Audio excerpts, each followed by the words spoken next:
주를 만나기 원해. 찬양을 통해 주님 빛나시리라.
주 여기 운행하시네. 주 경배해. 주 경배해. 주 여기 역사하시네. 주 경배해. 주 경배해. 주 여기 운행하시네. 주 경배해. 주 경배해. 주 여기 역사하시네. 주 경배해. 주 경배해. 주는 세기를 만드시는 분, 큰 기적 행하시는 분, 그는 우리 하나님. 주는 약속을 지키시는 분, 어둠 속 밝히시는 빛, 그는 우리 하나님.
속을 밝히시는 빛이십니다.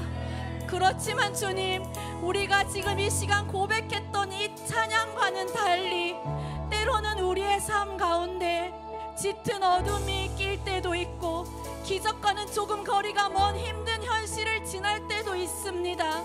하지만 주님, 그럼에도 불구하고 당신은 우리의 삶에 역사하고 계시며 지금도 일하고 계심을 믿습니다. 나의 삶에 당신을 나타내시기를 원하시며 나를 통하여 하나님의 나라의 일을 완성해 가기를 원하시는 주님께 우리 이 시간 머리를 들며 시선을 고정하기를 원합니다.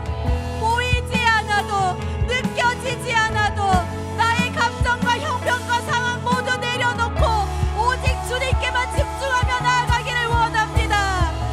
주님, 이 시간 주님을 신뢰함으로 또 감사함으로 나의 삶에서 일하시고 역사하시고 멈추지 아니하시는 그분께 집중하며 우리 주여 한번 부르고 기도로 나아가도록 하겠습니다. 주여, 주님, 내가 비록 느껴지지 않아도 보여지지 않아도 주님 내 삶 가운데 역사하고 계심을 내가 믿습니다. 그 주님을 신뢰하며 나아갑니다. 그 주님께 내가 시선을 고정하며 머리를 들며 나아갑니다. 주님, 약속을 지키시는 하나님, 내 삶의 빛으로 임하시는 그 주님, 신실하신 주님을 내가 신뢰하며 나아갑니다. 빛이신 주님, 내 삶의 방문하시는 그 주님께 감사함으로 나아갑니다. 주님, 내가 보여지지 않아도 느껴지지 않아도 주님의 일하심과 행하심을 바라보며 나의 머리를 들고 주님께 집중하며 나아갑니다.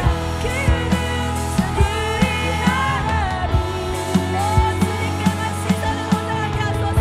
나의 사랑과 육체가 감정과 모든 것을 내려놓고 오직 주님께만 시선을 고정합니다. 오직 시선을 주님께 맞춰갑니다. 우리가 더욱더 믿음의 눈으로 바라보며 주님의 행하신 일들을, 주님의 역사하심을 바라보며 나아가게 주시옵소서. 주님의 행하신 일들을 기대합니다. 세계 앞으로 나를 신뢰하며 나아갑니다.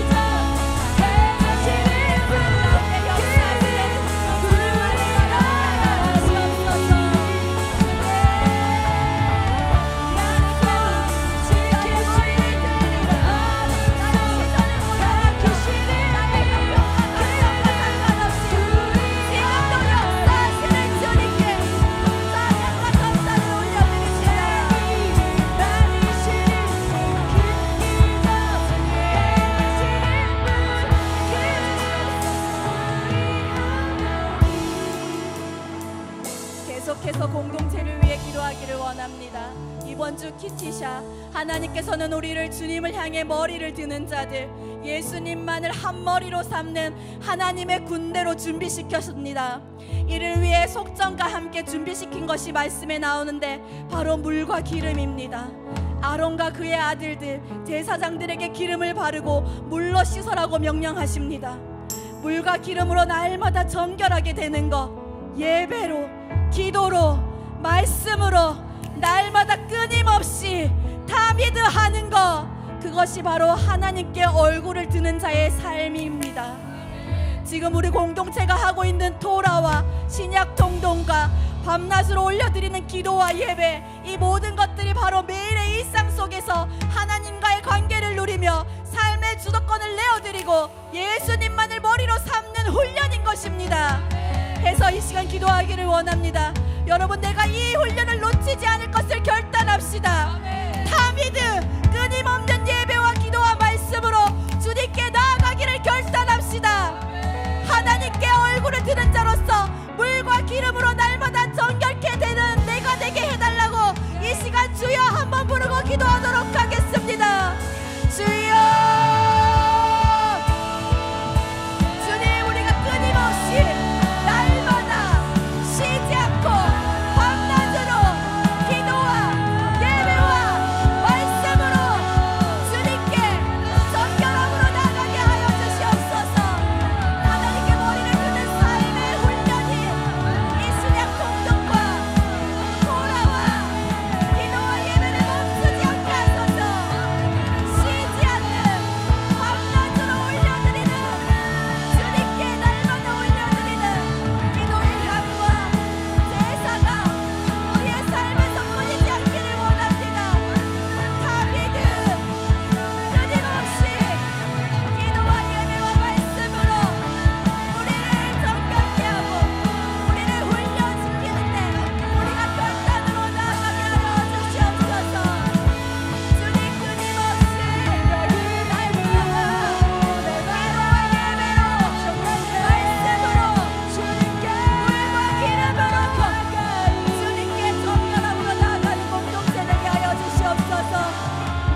기도의 집을 위해 함께 기도하겠습니다. LCC합은 꺼지지 않는 예배를 통해 하나님의 깊은 임재가 이곳에 풀어지기를 갈망하는 공동체입니다. LCC합은 주야로 기도의 향을 주님께 올려드리며 하늘의 계시가 풀어지기를 간구하는 공동체입니다. 지금 이 공간을 거니시며 우리를 더 깊은 계시적 차원으로 초청하시는 주님께 반응하며 함께 기도하길 원합니다. 주님, 당신께서 거니시는 발자국 손길을 듣길 원합니다. 주님, 우리의 손끝을 스치는 당신의 옷자락을 만지길 원합니다. 주님, 충만히 우리 가운데 임하십시오. 그리하여서 이 공간에 있는 모든 자들에게 하늘을 열어 당신을 계시하여 주십시오. 주님의 눈을 바라보고 주님의 마음과 연결된 예언적 예배자와 예언적 중보자들이 일어나 이곳에 계시록 5장 8절에 기록된 보좌 앞에서 드려지는 천상의 예배가 풀어질 것을 이 시간 믿음으로 선포합니다. LCC 기도의 집의 모든 예배자, 중보자들이 예언적 예배자, 중보자로 선으로 또한 이곳에 영원한 보좌 앞에서 드려지는 천상의 예배가 풀어지도록 하늘의 계시를 열어주십시오. 우리가 이것을 두고 함께 주여 외치고 기도하겠습니다.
사랑하는 성도 여러분, 다음 세대는 우리 교회의 미래입니다.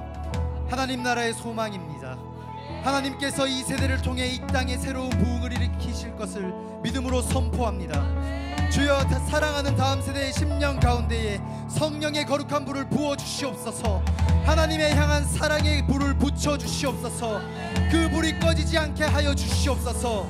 세상의 유혹과 어둠 속에서도 꺼지지 않는 거룩한 제단의 불이 되게 하여 주시옵소서. 다음 세대의 심령마다의 예배의 불이 타오르게 하시고, 기도의 불이 타오르게 하시고, 말씀을 사모하는 불이 타오르게 하여 주시옵소서. 주여, 우리는 다음 세대가 고개 숙인 세대가 아니라 머리를 들어 하나님을 바라보는 세대가 될 것을 선포합니다.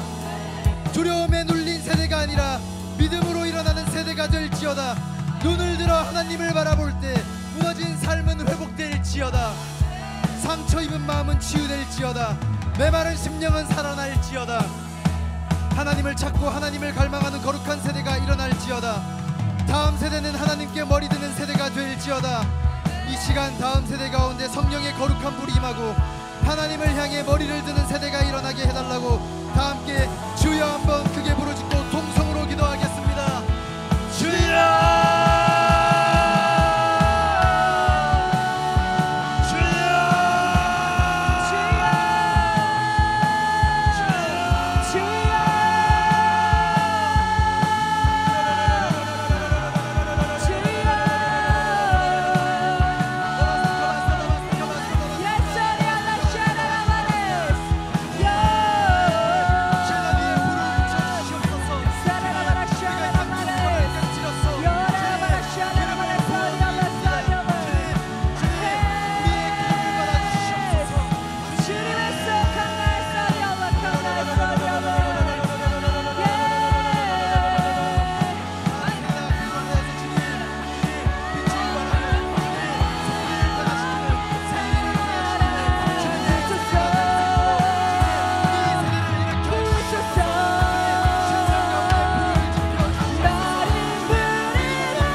말씀에서 하나님께서는 이스라엘을 계수하시며 여호와의 군대로 세우시는 장면을 보여주셨습니다. 여러분, 하나님께서는 아무 준비 없이 부르신 것이 아니라 각 사람을 세우시고 이름을 부르시고 하나님의 백성으로 하나님의 군대로 준비시키셨습니다. 지금 하나님께서도 우리 공동체를 그렇게 부르고 계십니다. 하나님께서는 리빙센터 처치와 기도의 집을 단순히 모이는 공동체가 아니라 하나님의 뜻을 이루는 군대로 세우고 계십니다. 예배하는 자들, 기도하는 자들, 하나님의 음성에 반응하는 자들을 통하여 이 땅 가운데 하나님의 나라를 이루기를 원하시고 계십니다. 그래서 이 시간에 우리 함께 기도하기를 원하는데, 주님, 우리가 부르심을 받은 자리에서 머무는 사람이 아니라 순종으로 일어나는 여호와의 군대가 되게 하여 주옵소서. 주님이 부르실 때 반응하게 하시고, 주님이 보내실 때 나아가게 하시고, 주님의 뜻이 이루어질 때 때까지 멈추지 않는 공동체가 될지어다. 우리 공동체 가운데 하나님의 부르심에 응답하는 자들이 일어나게 하시고 각 사람을 통하여 하나님의 나라가 일어나게 하여 주옵소서. 여러분 이 시간 함께 기도할 때 부울경과 양산 땅 가운데 하나님의 일을 이루실 것을 믿음으로 선포하며 기도하길 원합니다. 주여 이 시간 하나님께서 우리를 하나님의 군대로 세워 주옵소서. 우리 함께 주여 한번 외치고 기도하겠습니다. 주여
속하지 않은 것은 하나님 우리의 소속은 하늘이기 때문입니다. 하나님 우리는 하늘의 시민권을 가진 자입니다. 하나님 우리의 머리를 들어 주님을 보길 원합니다. 저 하늘을 보길 원합니다.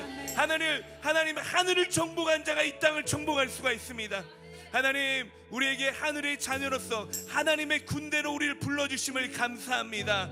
하나님 오늘 이 밤에 우리의 기도는 하나님 전쟁하는 기도입니다. 아멘. 하나님 이 땅의 어둠을 끊어내는 기도입니다. 아멘. 모든 죄와 저주를 끊어내며 이 도시의 흑암을 끊어내며 아멘. 하나님의 나라가 도래했음을 예수의 이름으로 선포하는 기도와 예배였습니다. 네. 하나님 우리 리빙 센터 처치를 통하여 하나님 이 도시에 하나님이 중심되길 원하시는 그 주님의 마음 따라 하나님 우리 리빙 센터 처치가 오늘도 전진하길 원합니다. 아멘. 우리 교회는 전진하는 교회입니다. 부르심을 따라 전진하는 교회입니다. 하나님 이 부르심에 그냥 우리가 주저앉는 것이 아니라 하나님 이 부르심의 소명을 받아서 우리는 전진하는 교회입니다. 아멘. 뚫어내는 교회입니다. 아멘. 하나님 오늘 이 밤에도 하나님 우리 사랑하는 권속들 각양각처에서 하나님 이곳에 불러 모아주심을 감사합니다. 하나님 오늘 이 밤이 바로 영적 전쟁, 하늘의 전쟁, 이 땅의 어둠을 뚫어내는 그러한 예배로 하나님 오늘 이 밤에 우리를 불러주셨습니다. 아멘. 하나님 오늘 이 밤에 하나님 특별한 또 은혜가 있을 줄 믿습니다. 아멘. 우리 상민 형제 이스라엘에서 그 전쟁의 그 시간 가운데 1년이라는 시간을 주께 드리며 헌신의 시간을 보내며 하나님 귀한 우리 상민 형제가 또 돌아오게 되었는데 하나님 우리 상민 형제 오늘 저녁에 선교 보고할 때 하나님 그 아들의 입술을 주장하여 주셔서 아멘. 하나님 우리 10년 가운데 이스라엘을 향한 마음을 부어주십시오. 하나님이 마지막 때 주님이 이스라엘을 여시는데 그들에게 복음을 증가하시고 그 영혼들을 깨우고 계신데 하나님 오늘 이 밤에 우리 상민 형제의 입술을 통하여서 우리 10년 가운데 이스라엘을 향한 마지막 때를 향한 그 주님의 마음이 우리 10년 가운데 새겨지게 하여 주옵소서. 새겨지게 하여 주옵소서. 하나님 감사합니다. 오늘 이 밤에 하나님 깊은 은혜를 주시고 우리 각 사람 우리 다음 세대부터 모든 세대 가운데 하나님의 터치가 있게 하심을 감사합니다. 아멘. 하나님 너무 감사합니다. 그리고 하나님 사랑합니다. 하나님을 닮아가기를 원합니다. 주님을 닮기를 원합니다. 주님 감사드립니다. 예수님 이름으로 기도드립니다. 아멘. 주님 감사합니다. 할렐루야. 할렐루야. 네, 이 밤에 오신 우리 모든 성도님들 또 오늘 예배로 수고하신 우리 예배자들 우리 박수로 격려하겠습니다. 네, 예배는 전쟁입니다. 그죠? 오늘 승리의 소식을 여러분 들으셨습니까? 예배 가운데 사단과의 전쟁 가운데 승리의 소식을. 할렐루야. 네. 아멘 하는 사람만 다 들었습니까? 네, 다 들은 줄로 믿습니다. 저 오늘 밤에는 우리 상민 형제가 메시지를 준비했습니다. 그래서 선교 보고를 할 텐데요. 우리 상민 형제 나올 때 우리 박수로 격려하겠습니다. 우리 박수로 격려하겠습니다.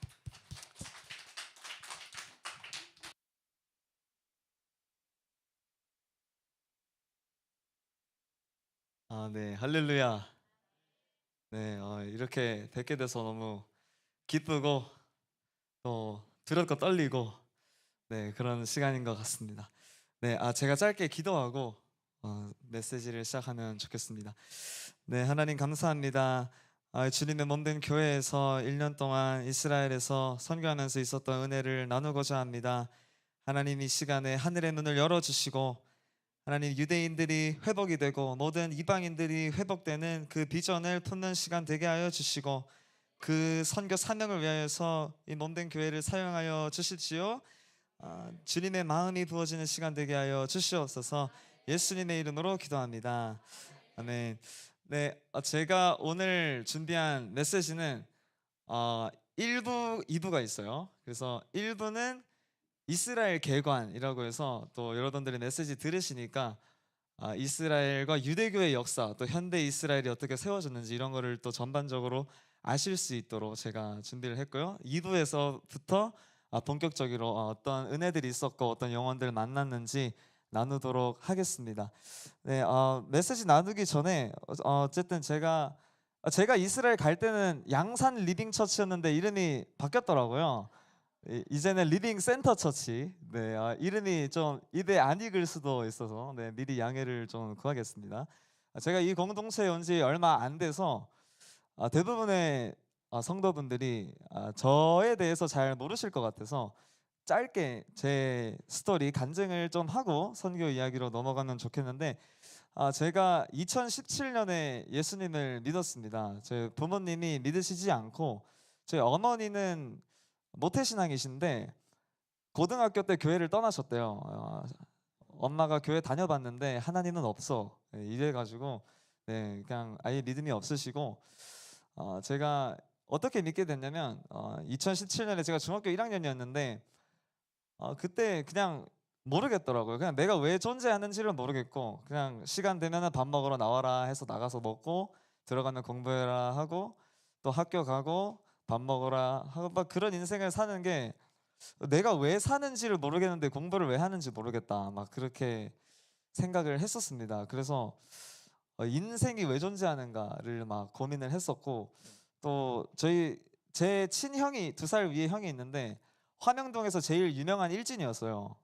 네, 그래서 예, 학교 가면은 상현이 형 동생이가 막 그런 분위기였고, 그래서 저희 형이 많이 경찰서도 가고 막 중학생 되니까 지대도 안 들어오고 막, 그래서 지대에서 막 가구가 깨지고 막 이런 것들을 보면서 제가 지대에 있는 게 너무 힘들더라고요. 집구석에 있는 게 너무 힘들다 그런 생각하고, 학교 가면은 막 공부하고 막 청소년들끼리 저희 반이 또 꼴통 반이었어서 막 1학년 때부터 애들이 막 담배 시작해가지고 너도 한 대 필래 막 하는데, 저는 저희 형처럼 되기 너무 싫으니까 막 그런 애들 멀리하고 하면서 학교도 너무 재미없고, 그래서 학교 가면은 빨리 지대 가고 싶다 생각하고, 지대 있으면 빨리 학교를 가고 싶다 생각하는.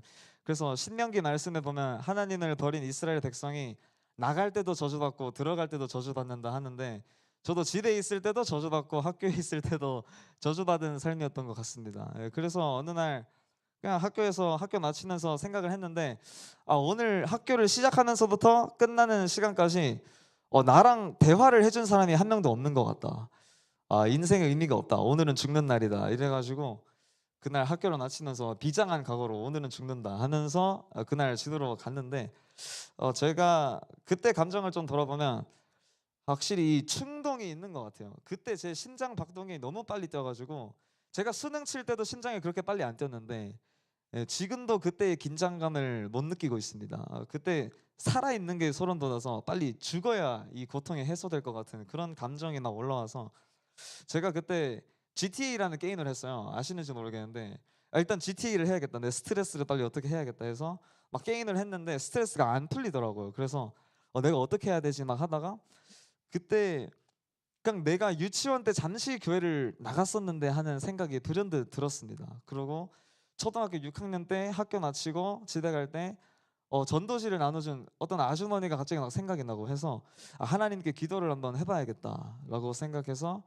그때 하나님이 진짜 계시면은 지금 날 좀 도와달라, 지금 내가 너무 힘들다, 나 왜 사는지 모르겠다, 나한테 정답을 알려주면 좋겠다 해서 제 책상에 지우개가 하나 있었습니다. 그래서 내가 이걸 던질 테니까 하나님의 답을 알려주십시오, 내가 순종하겠습니다 하면서 앞면에다가 이제 죽는다라고 쓰고 뒷면에다가 산다라고 쓰고, 이제 하나님 뜻대로 하겠습니다, 하나님 전지전능하시니 중력을 다스리시니 답을 주십시오, 제가 그렇게 기도를 하고 제가 그렇게 지우개를 던졌는데 바로 확인을 못 하겠더라고요. 그래서 내가 좋아하는 노래 한 곡 듣고 확인해야겠다 해서 한 곡 듣고 이제 확인을 했는데 어떻게 나왔을까요?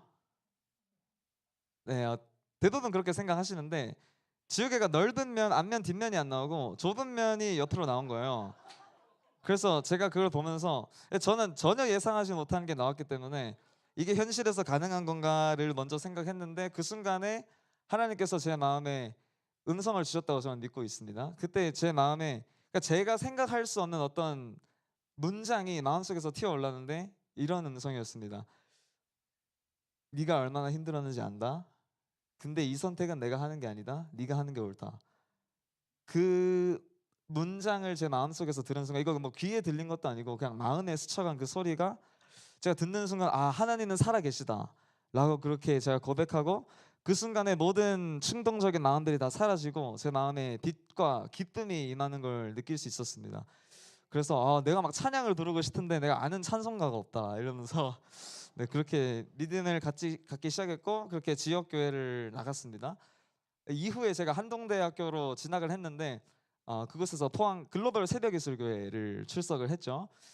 기도의 집 하는 교회를 다니면서 이 방학이 돼서도 계속 기도의 집을 하는 그런 교회로 출석하고 싶다 해서, 네, 그때 2024년 여름에 처음 저는 여기를 왔고, 하루 오자마자 바로 이스라엘 팔레스타인 단기 선교를 그때 가서 하루 뵙고 갔다가 좀 오다가 또 한동대 계약 시작하면 또 가서, 네, 이 교회에 있는 시간이 많지는 않았지만 그래도 마음으로 가족인 줄로 믿습니다. 네, 그렇게 제가 선교를 또 시작하게 된 이유가, 제 학교에 동아리 친한 친구가 선교 단체 훈련을 받아서 걔는 하나님을 안 믿다가 부모님이 등 떠밀어서 선교 단체 예배를 갔다가 하나님 만난 케이스여서 굉장히 선교에 헌신된 친구가 있어가지고, 그 친구가 너도 선교지를 가야 된다, 그곳에서 하나님을 그냥 역사한다, 기도하면 다 이루어진다 막 이래가지고 단기 선교를 한번 따라가고, 돌아와서 큰 은혜를 받고 또 막 연락을 주시더라고요. 1년을 갈 수 있는 길도 있다. 그래서 상민 형제도 1년을 헌신해봐라 이랬는데 제가 처음에 긴가민가 했는데 제가 언제 1년 선교 헌신을 했냐면은 제가 사실 여기서 했습니다.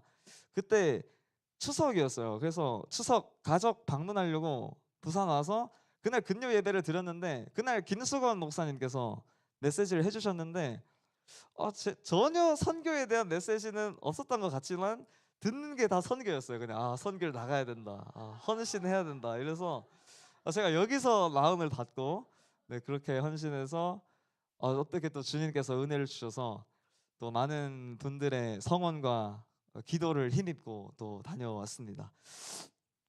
네, 그러면은 지금부터 이스라엘 개관 PPT 잠시 보여주시면.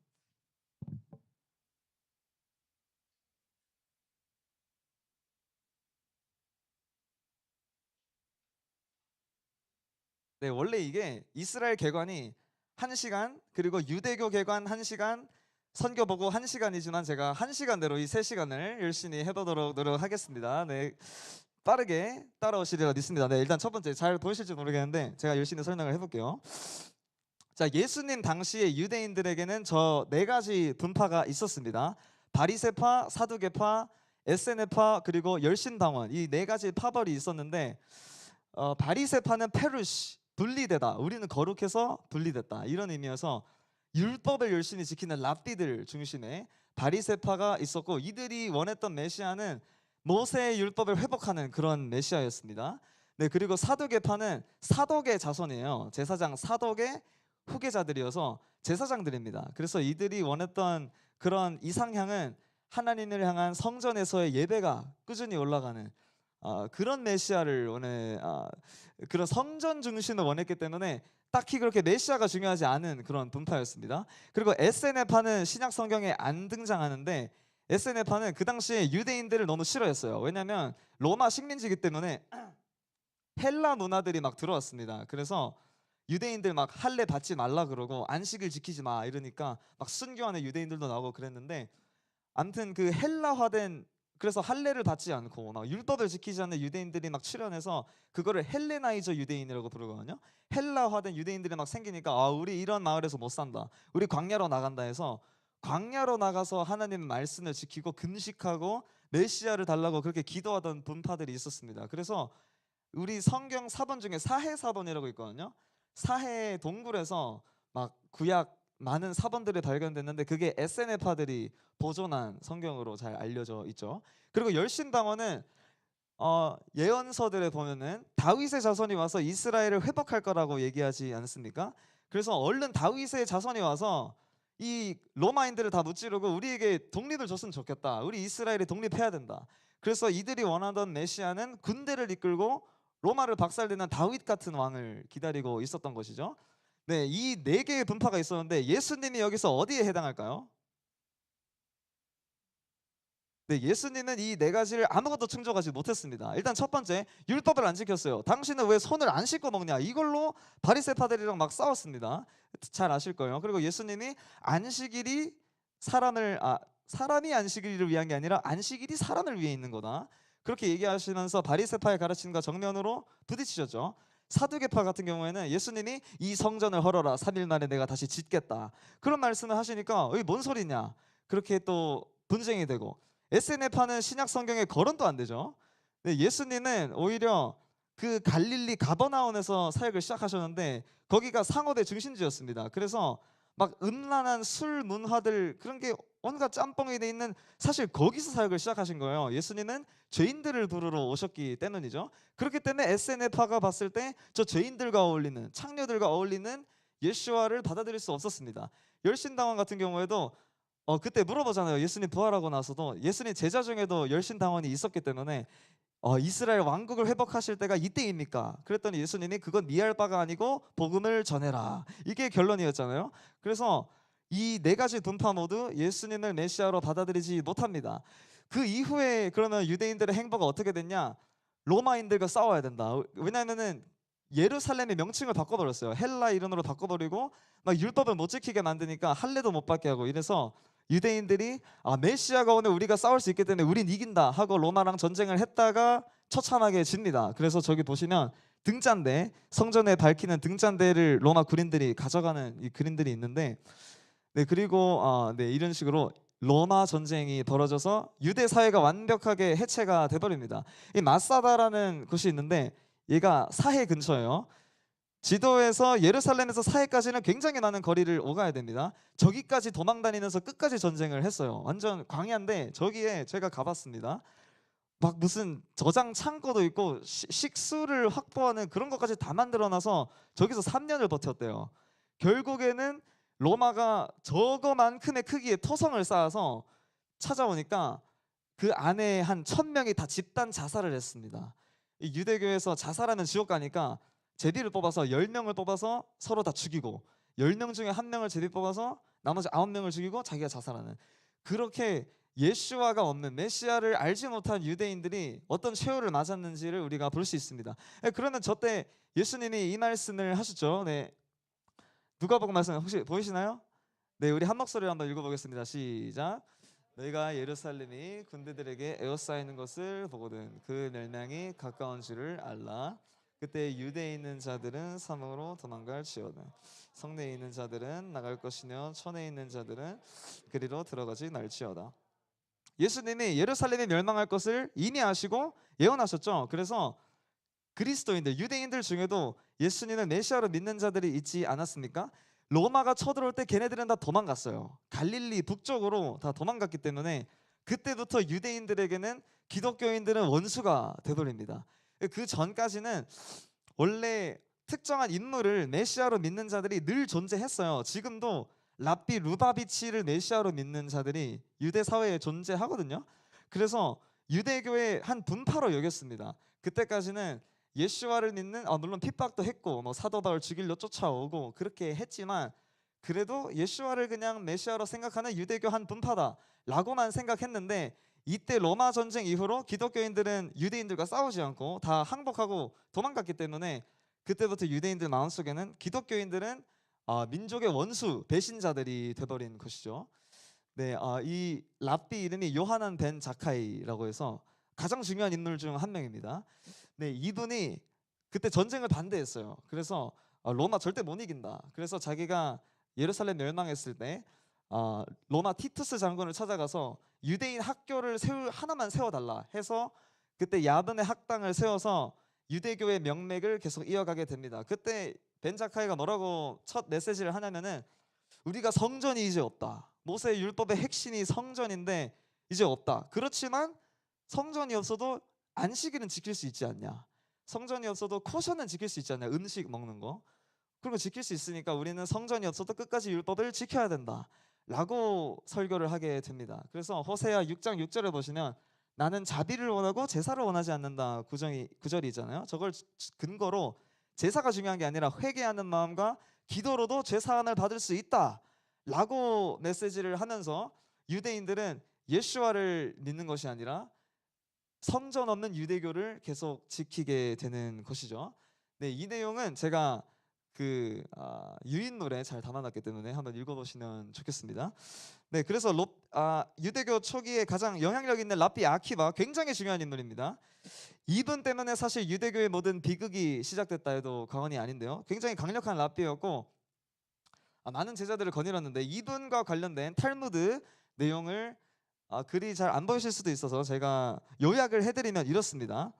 네, 모세가, 우리가 아는 그 모세가 어느 날 높은 곳으로 올라갑니다. 그래서 하나님께서 토라의 말씀들의 왕관을 달고 계시길래 하나님 뭐 하고 계십니까? 이렇게 물어보니까 후대에 태어날 한 랍비가 이 토라들을 통해 엄청난 율법들을 구성할 것이다. 그렇게 얘기해서 그게 누굽니까? 라고 얘기했더니 모세가 갑자기 랍비 아키바의 학당으로 가버려요.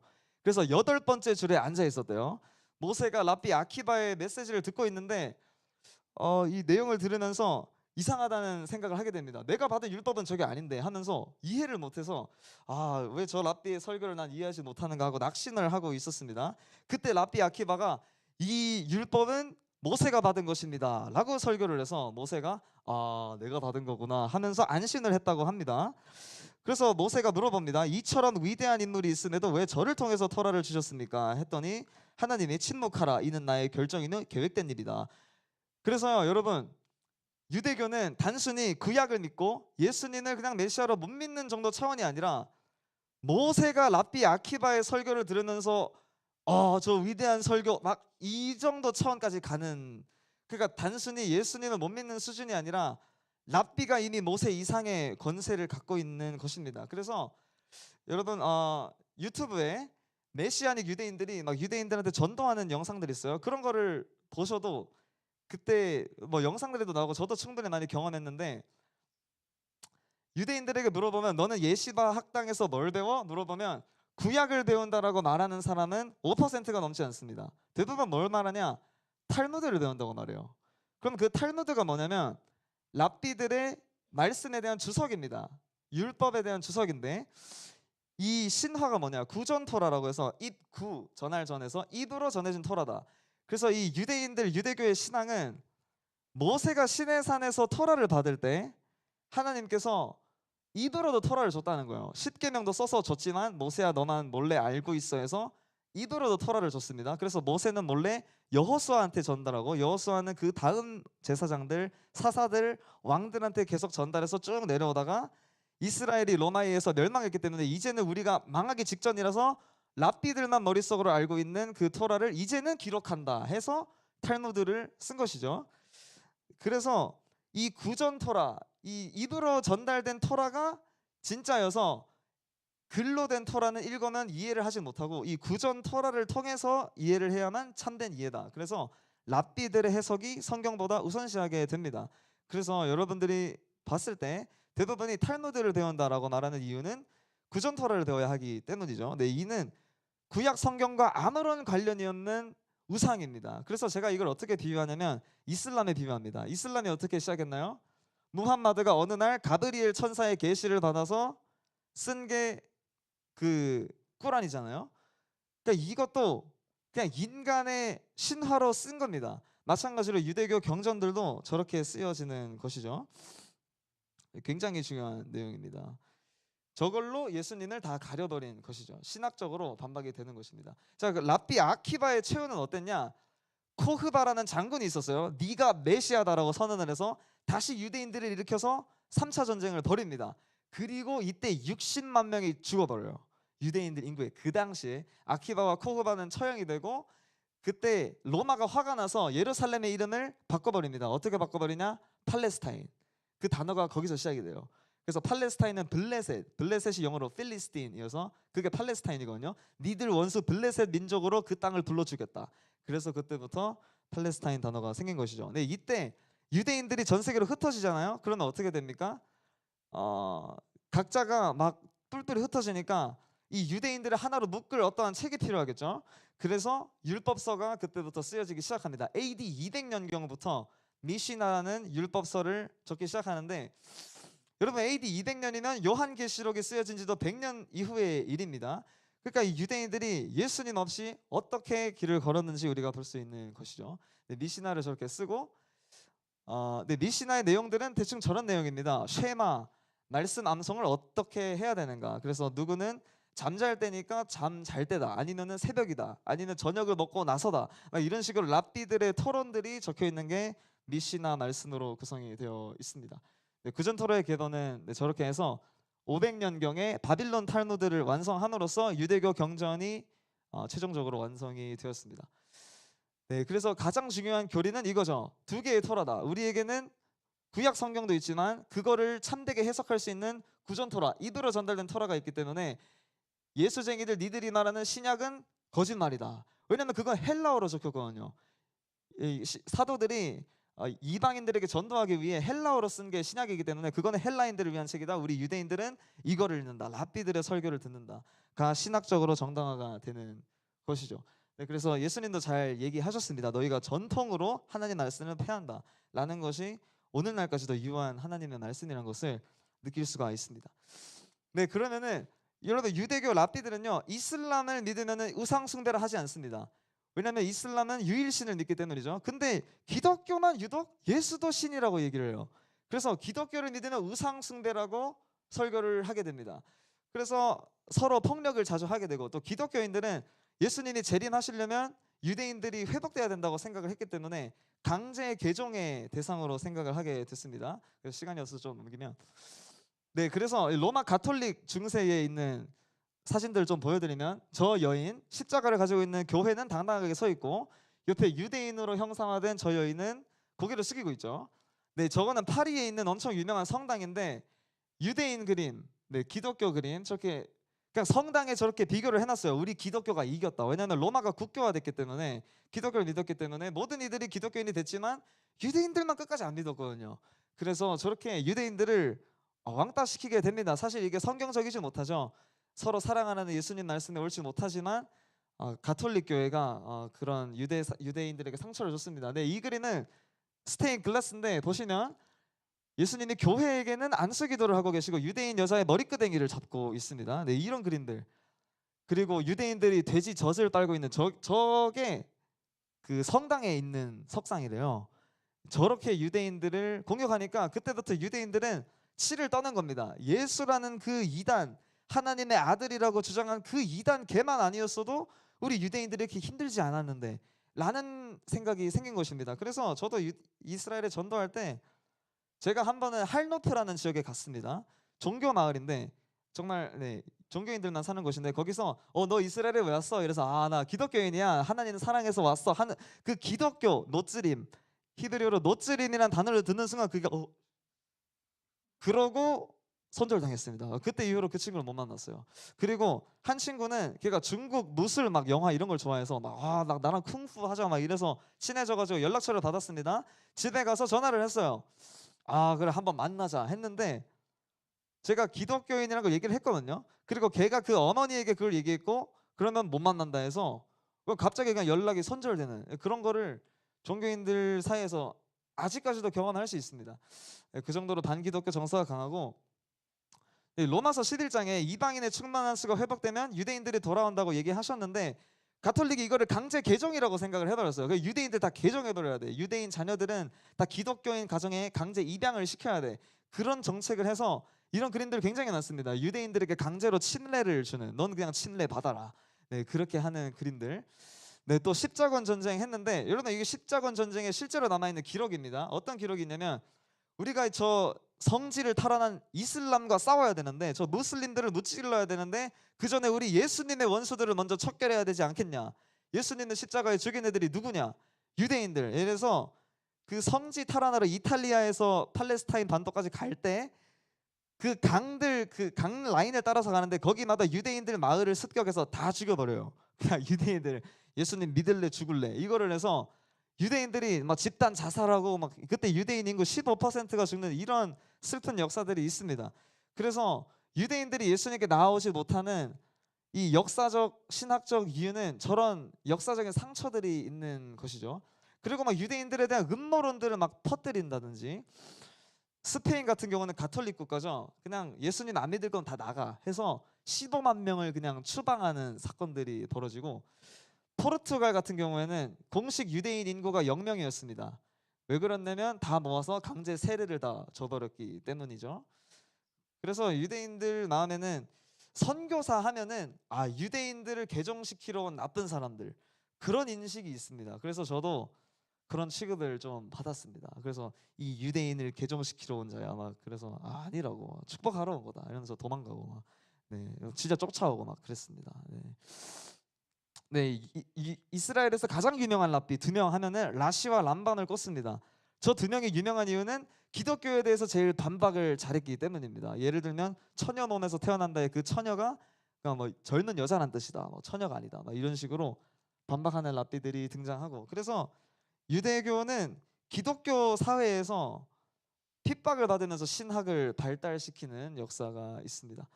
또 유대교 역사 중에 이 사바타이 7이라는 존재가 있는데, 그 당시에 흑사병이 막 유럽에서 돌면서 유대인들도 이제 말세가 왔다, 메시아가 오실 때가 됐다 해서 막 기대를 하다가 엄청 카리스마적인 인물이 한 명 등장한 거예요. 막 예언을 했는데 몇 개 막 실제로 이루어지고, 이래서 얘는 우리 메시아다 해서 모든 랍비들이 우리의 메시아입니다라고 추대를 했습니다. 그러니까 오스만 투르크 이슬람 제국이 얘를 납치했어요. 그래서 너 이슬람 믿어 해서 이슬람으로 개종을 해버립니다. 그래서 막 자기 나 메시아 아니다 막 이렇게 돼버려서 이때부터 유대인들은 또 큰 충격에 빠져서 메시아란 언급도 하지 마라 막 이런 분위기가 형성되기도 하였습니다. 오늘날 유대인들은 어떠하냐? 하시디즘이라고 해서 까만색 옷을 입은 자들 몇 번 보셨으리라 생각이 드는데 인터넷도 안 보고 인스타그램도 안 보고 그냥 뭐 학교 공부도 안 하고 오로지 탈무드만 배우면서 기도하면서 우리 메시아가 다시 오시는 것과 하나님의 성전이 다시 세워지는 것을 위해 기도해야 된다. 이것만 하는 정통 유대인들 집단이 만들어지게 되었습니다. 네, 지금 이것까지가 유대교 개관이고 현대 이스라엘이 어떻게 생겼는지 빠르게 짚고 넘어가겠습니다. 네, 저분이 우리로 따지면 이승만 같은 존재인데 저분 얼굴이 이스라엘 의회에 있더라고요. 그래서 제가 놀래가지고 어떻게 한 인물이 우파 좌파 다 있는 의회에 있을 수 있냐 이러니까 저분이 하나의 국가의 아버지인 겁니다. 유대인들은 유럽 사회에 적응이 불가능하다. 우리는 우리만의 국가가 필요하다. 시온주의를 처음으로 주장하셨고요. 그 당시에 우리 독일이 제1차 세계대전에 진 이유가 뭐냐? 이 유대인들 때문이다. 유대인들이 러시아에도 있고 저 나라도 있고 여기에도 있고 이러니까 쟤네들끼리 짝짝꿍을 해서 우리 독일을 지게 했다. 그래서 독일이 살아남으려면 유대인들을 제거해야 된다 해서 유대인 박해법을 통과시킵니다. 그래서 너네 족보에 유대인이 있는지 체크하고 막 코스염 길이 막 이런 얼굴 길이까지도 유대인을 분류를 해서 박해를 시작해서 홀로코스트 때 600만 명이 죽는 그런 일들을 겪게 되죠. 유대인들에게 아주 큰 상처가 되고 사실 유럽 하면 다 기독교 국가들이잖아요. 기독교인들이 많기 때문에 이 기독교인들은 우리를 지키지 않는다. 우리가 스스로 지켜야 된다 해서 마침내 이스라엘 국가를 건국하게 됩니다. 영국이 유대인 국가를 세워라라고 해서 그리고 전쟁의 시작이었죠. 아랍 국가들과의 전쟁의 시작이어서 팔레스타인 문제를 낳게 됐는데 원래 저 초록색이 팔레스타인 영역입니다. 그래서 원래 유엔 분쟁안도 유대인 영토는 저거밖에 안 돼요. 처음에 저거를 아랍인들이 견디지 못해서 유대인들 다 나가라 전쟁을 시작했고 하는 전쟁마다 유대인들이 다 이기면서 현재는 영토가 저렇게 변화되었고 오늘날 전쟁의 모습을 우리가 볼 수 있습니다. 네, 현대 유대교는 저 정도로 분류를 합니다. 극우에서 극좌까지. 그래서 우리는 오로지 탈무드만 배운다. 탈무드도 배우지만 공부도 해서 사회에 진출한다. 그 코셔 지키고 안식일 지키는 건 너무 힘든데 그래도 나는 6월절 정도는 지킬게 하는 마소르티 그리고 여자도 랍비 될 수 있다는 좌파들까지 다양한 분포가 돼 있고요. 유대인 인구 보시면은 저 파란 색깔 50%는 무신론자들입니다. 유대교를 안 믿는 그냥 아예 우리가 아는 서양인들처럼 돼버린 유대인들이고요. 그래서 걔네들한테 예수님 얘기해도 딱히 거리낌이 없더라고요. 그래서 네, 그런 집단이 있는가 하면 나머지 50%는 종교를 가지고 있는 그런 유대인들입니다. 네, 여기까지가 이스라엘 개관이고요. 네, 그러면 선교 내용을 좀 다루도록 하겠습니다. 네, 원래 90년대에 여의도 집회 때 한국교회가 모여서 하나님께 2030년까지 10만 선교사를 파송하겠다라는 서원을 했다고 합니다. 제가 그 시대 사람은 아니지만 근데 그게 잘 안 돼서 뉴 타겟 2030이라 해서 KWMA 한국교회의 유일한 공식 선교 단체 그 종합하는 그 단체에서 뉴 타겟 2030을 발표했고 그 중에 한 항목으로 청년 인턴 선교사 플랫폼 활성화. 네, 제가 저 조항을 근거로 선교사 파송을 받을 수 있었습니다. FGMI 미래세대 선교회에서 파송을 받았고 네, 파송식 하는 장면이었고요. 저희 팀원들과 함께 파송장도 받고 그렇게 갔습니다. 네, 이스라엘 선교사들은 이스라엘 선교사를 하지 않아요. 우리는 이스라엘 팔레스타인 선교사다. 왜 그러냐면 이스라엘의 인구의 20%는 팔레스타인 사람입니다. 피난을 떠나지 않고 아랍이 이기겠지 하고 있다가 그 지역이 이스라엘 영토가 돼버려서 이스라엘 영토 안에 사는 아랍인들이 인구의 20%나 돼서 10명 중에 2명이 아랍인이에요. 그러니까 아랍인들이 얼마나 많겠습니까? 마을도 다 구분되어 있고 그래서 이스라엘과 팔레스타인을 동시에 섬긴다. 히브리어와 아랍어를 동시에 하는 선교사들을 기릅니다. 네, 데일리 루틴은 저희가 저렇게 했고요. 중요하지 않으니까 넘어가겠습니다. 네, 그러면은 제가 월별로 어떤 일들이 있었는지 여러분들과 함께 나누면 좋겠습니다. 일단 2월에 제가 중순에 입국을 했고 입국을 하자마자 일주일 내에 미션은 살 집을 구해라. 그래서 렌트할 집을 찾아서 막 하루 종일 그 할 줄 모르는 그 언어로 막 사이트를 뒤져가면서 집을 찾아서 저희 형제들은 종교인들 지역에서 살았어요. 모르고 갔는데 싼 지역이라서 네, 그 하레디들과 함께 살았습니다.